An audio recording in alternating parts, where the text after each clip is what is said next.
진상 손님들로부터 감정 노동을 하는 노동자들을 보호하는 이 감정 노동자 보호법이 2018년 시행된 이후에 6년째를 맞았습니다.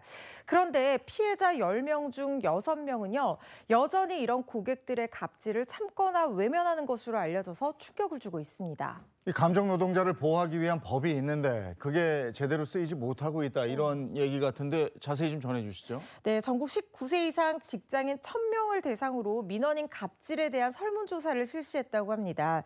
그 결과 민원인들의 괴롭힘 여전히 심각하다라는 응답이요, 무려 전체 77.9%나 차지를 했습니다.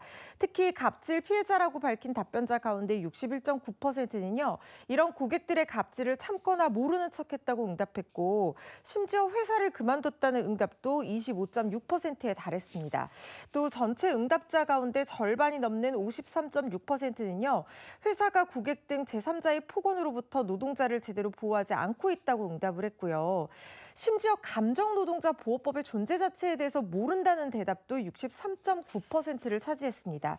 이 법에 대한 인지도는요, 연령이 낮을수록 그리고 임금 수준과 직급이 낮을수록 떨어졌고요.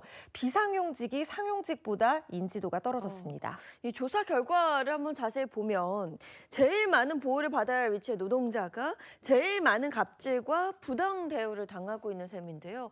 왜 이런 일이 끊임없이 반복될까요? 이런 행동을 했을 때 적절하고 이 확실한 제재를 받지 않기 때문인 것으로 생각이 듭니다. 감정노동자 보호법에 따라서 고객응대 업무 매뉴얼이 의무화가 되기는 했습니다. 하지만 대부분의 기업에서는 형식적인 조치를 취하는 데 그치고 있는데요. 이 감정노동자 보호법에 따라서 이런 피해 사태가 발생했을 경우에 사업주의 의무를 규정을 하고 있지만, 위반한다고 하더라도 최대 1,000만 원 이하의 과태료를 부과하는 데 그치고, 감정 피해 노동자에게 불이익을 준다고 해서 형사처벌 받는 규정이 있지만 이것 역시 1년 이하의 징역 또는 1,000만 원 이하의 벌금형에 그치고 있습니다. 실질적인 처벌 수위는 더 낮기 때문에 노동부가 관리 감독에 미온적 태도를 보이는 것이 아니냐, 이런 얘기가 나오고 있고, 이런 것들이 종합적으로 원인이 되는 것으로 보입니다. 노동자들을 위해서 만든 법인데 그게 제대로 쓰이지를 못하고 있다. 그럼 네. 이게 유명무실한 거 아니에요. 이거 보완이 필요하다 싶은 생각이 듭니다.